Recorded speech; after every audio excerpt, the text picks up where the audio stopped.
Hey man, I feel like I'm just doing everything to try and make money online. I'm running ads, I'm doing affiliate stuff, I got an Etsy store, I'm doing fulfilled by Amazon, I'm drop shipping. Man, I feel like I've tried everything. Dude, have you ever thought about how much easier it could be if you actually profited from other people's shit?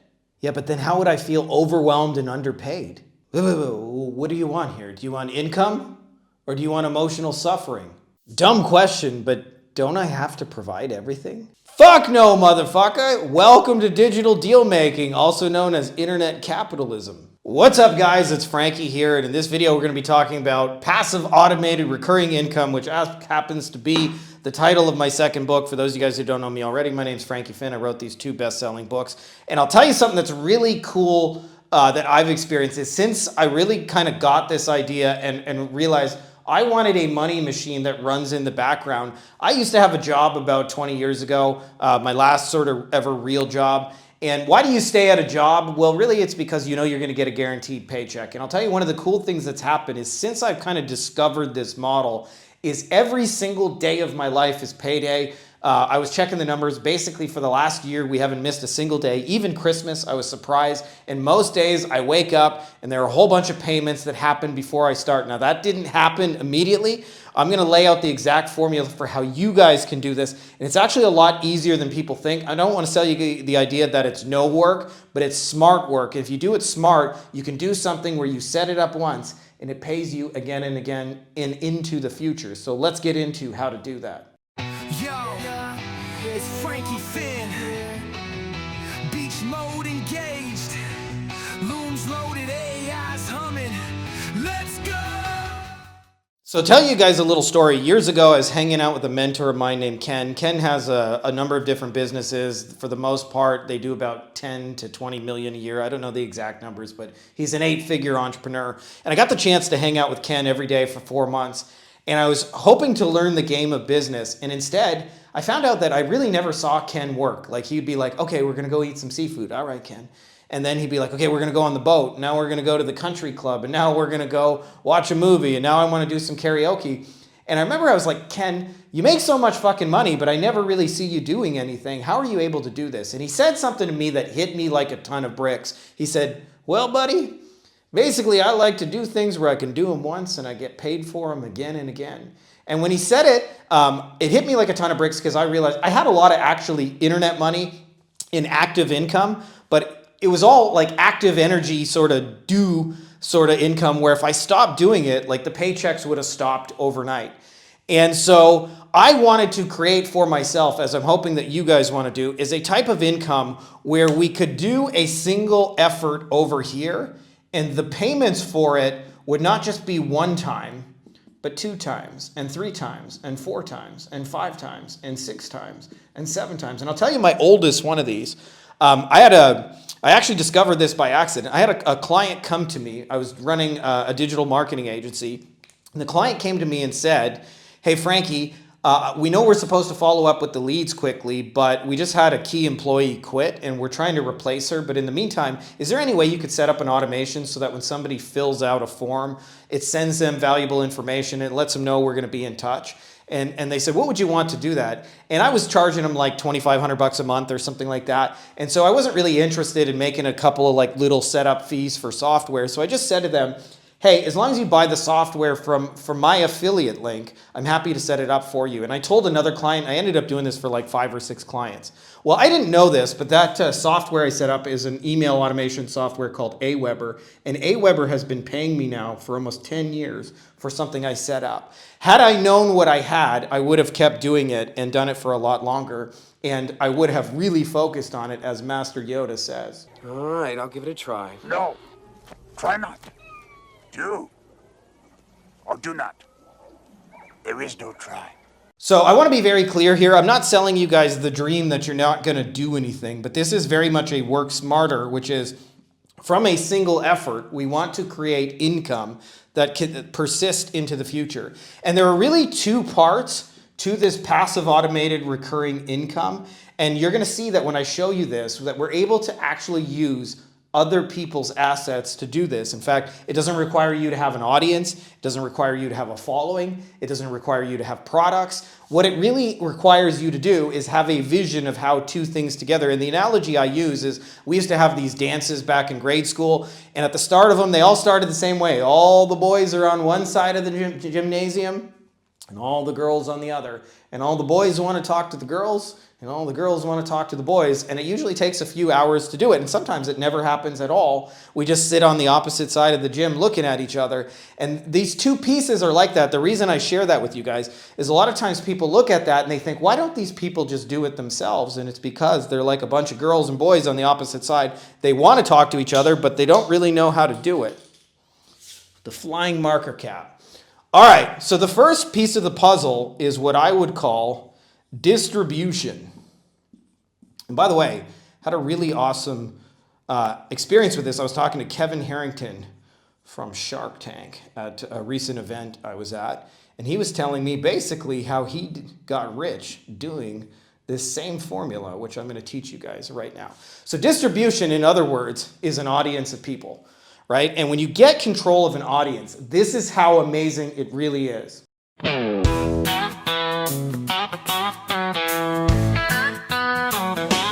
I like big butts and I cannot lie. You other brothers can't deny that when a girl walks in with an itty bitty waist and a round thing in your face, you get sprung. Pure shenanigans over here. Those are some fine booties. By the way, that track, I actually used AI to remix Sir Mix-a-Lot as a country song. So distribution can come in a lot of forms. It can come in terms of YouTube. You guys are looking at YouTube here. It can come in the form of Facebook groups. It can come in the form of Instagram followings. It can come in the form of email lists. And the analogy I use in the book is, imagine there are two farmers and they are trying to sell eggs, right? The first farmer, his name is Andy. Andy stands every day by the side of the road and he says, I got farm fresh eggs. They're organic, 2 for 1, super special. And he tries to sell eggs. Well, he's going to have some level of success doing that. But over on the other side is farmer Bob, and Bob believes, as I do, that distribution is more valuable than money, and so he focuses on pursuing distribution. And what that means for Bob is he tries to get his eggs sold in stores. So he says to himself, every day, I'm going to approach a new store, and I'm going to focus on it. And from a single effort, every time he says, hey, I'd love to supply you with farm fresh eggs, those stores go out and sell his eggs day after day after day. And what do you think happens for Bob if he gets, say, Whole Foods or Walmart to sell his eggs? Who do you think is going to sell more eggs? And it's obviously Bob is going to sell a lot more eggs than Andy. Well, why is that? Because Walmart is a giant source of distribution, right? Like they have mountains and mountains of buyers and stores full of people. Well, we are in an age today where there are tons of people who simply make content, as you're seeing it right here, with a phone, and yet have no idea how to monetize it. So there are people all over the world on every platform you can imagine that have distribution and have no idea what the fuck to do with it. Either, in most cases, they are making zero offers, meaning they sell nothing at all to their people, or typically they will have one thing that they sell. And as you see, like when people go to Walmart, do people go to Walmart just for one thing? Or are there 1,000 things that Walmart can potentially benefit them? And the second piece of this, by the way, is an offer. And ideally, a recurring offer, something that fulfills an ongoing need. When you think about eggs, right, do people need to eat one time, or is that an ongoing need? And I'll tell you, there's all kinds of different forms. Sometimes this can be supplies, sometimes this can be software and tools. Sometimes this can be services. Now, here is the magic thing that I wish I knew 10 years ago, is there is no rule that says that it has to be your offer or your distribution, right? Like these are the boys and the girls on opposite sides of the gymnasium. And you kind of just got to let yourself be able to see it, which is kind of like this. I had to break up with Lucy. She wouldn't let me. I'm scared of her, Mr. Leahy. Randy, we're going to have to do something about Lucy. What, Mr. Leahy? I don't know, Randy. Maybe these things have a way of working themselves out. I'm going to let the liquor do the thinking. Have a drink. So let me give you guys a live example, and hopefully this will make sense. I was doing a training for people, and there's a Zelda channel that I follow. So those of you guys who don't play the video games, character named Link, they've had this, like iterations of the game, multiple versions over like 30 years. And I found a YouTube channel where the guy had basically 1 million followers, and he was making 0 offers. And by the way, most people with 1 million person followings are making nothing. They're just sitting around hoping for a corporate sponsorship. So me, as being somebody in that audience, I saw that there is a sword, like if you imagine like King Arthur, like kind of sword in the stone. There's a guy who made the sword from the game. He made like an actual replica. I want to say it was like $200.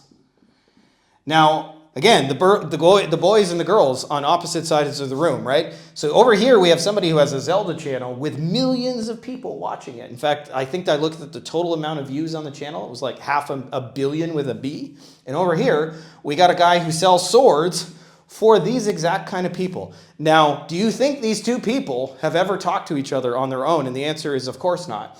And I'll tell you the magic skill set here is you have to make offers to acquire, not to sell. And this is really like something I learned when I started doing real estate. And when I started doing real estate, I realized that you make all of your money making offers to buy real estate. So for the first 15 years of my career, I sold a lot of agency services, and you make money selling a service. But when you get into real estate, the way you make money in real estate is you send out a bunch of offers and say, hey, I'll give you a lowball price for your house.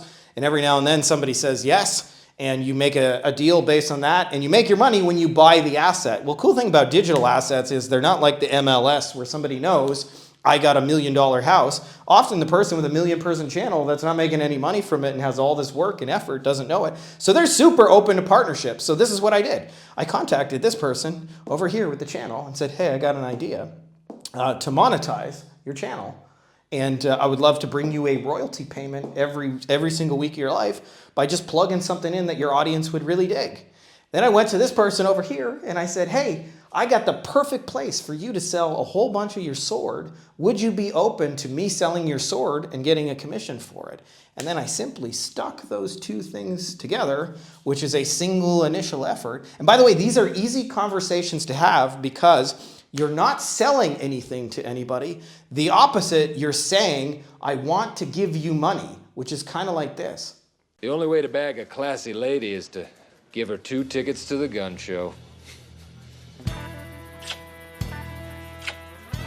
And see if she likes the goods. And by the way, I should mention, besides that these are obviously the nicest guns you've ever seen, that deal actually didn't work out because the sword person said, we're actually at capacity for all the swords we can sell. But I just wanted to give you an example of this process and tell you, by the way, that not every deal will work out. But imagine it did, and we've done plenty of deals like that. What happens is, a lot of times, you simply take somebody else's product and put it in somebody else's audience. And this is similar to being an affiliate. Sometimes people ask me, is this affiliate marketing? But what's different with deal making is only about 1% of businesses have affiliate programs. So you're kind of limited by only, like if I went and looked for Zelda affiliate offers, I probably wouldn't find very many, if any at all. But the thing about it is, if you are willing to approach somebody and say, hey, I want to pay you and sell your thing, can I get a commission for doing so? Almost always any business is open to that. In other words, even if they don't have an affiliate program, they're open to it. So you really just have to see how those two pieces fit together. An example of this, by the way, Kevin Harrington from Shark Tank, what he was saying is he got into TV in the early days. What is TV, by the way? Distribution, audience of people. And he said, in the early days of cable, there were all of a sudden like 30, 40 new channels. And he said a lot of the channels didn't have programming from like 8, 9, 10 at night till the next morning. And so they would just show these bars. And so he contacted the TV station and said, hey, I got an idea to monetize your station. Instead of throwing those blank bars, I can run a program there and you guys will make sales from it and you guys will make commissions from it. And they asked him to fly down to headquarters. Then he said he was going to a bunch of trade shows over here. And he was going to these various things, and he was looking at the products that were selling hardcore, and he said he ran into a guy who was selling Ginsu knives, and for 20 years, the guy would make a presentation, about 20 people would watch his knife presentation, he'd sell 12 sets of knives, and then he would do it again and again, and he said to the guy, I want to digitize your presentation, I want to make a digital video version, and I want to sell like millions of knives, and you don't have to manually deliver it anymore. Would you be open to that? And the guy said, of course, I would be down to sell a bunch of knives. And by the way, they spent $400 creating the first Ginsu knife infomercial. They made millions of dollars and they ran it on other people's distribution, and they simply gave them a commission for all the sales over here. And of course, they gave themselves a commission. And of course, in the middle of that, they negotiated for themselves recurring payments for a small amount of energy, right? TV station was open to play ball. The Ginsu knives was open to play ball. They simply put those two things together. It wasn't Kevin Harrington's TV station, wasn't Kevin Harrington's product, right? He's just the deal maker in the middle that created the recurring income for himself. This is how good it is.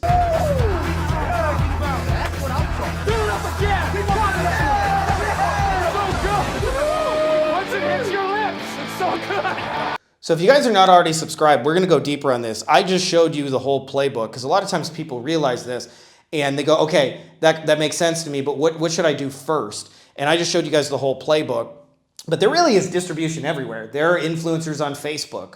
There are influencers, like literally every time you scroll on some form of social media, there are people who have captive audiences. And I'll tell you, about 99% of the time, they either have zero offers or they're selling one thing like a course or something like that.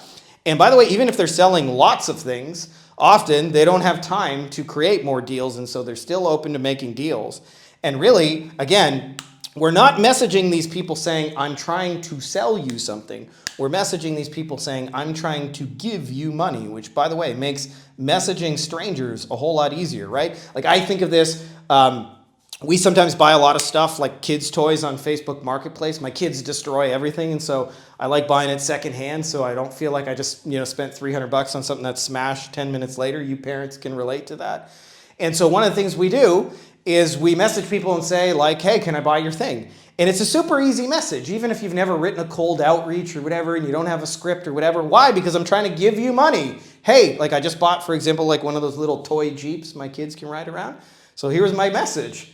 Is it still available? Can I buy it? Can I give you money? Right? Very, very easy to write message. Same thing over here. We're not saying, hey, do you want to buy my service and pay me a bunch of money? We're saying, can I sell your thing? Can I give you money, right? And so what you'll find is on both sides of the equation, this is far easier than what most people are doing to try and generate business, because on both sides, we're trying to sell. But here, we understand that if the girls and the boys get together, the sales will happen automatically, just as Kevin Harrington realized, if I put the Ginsu knives that are already selling face-to-face on the TV station, they're going to sell, right?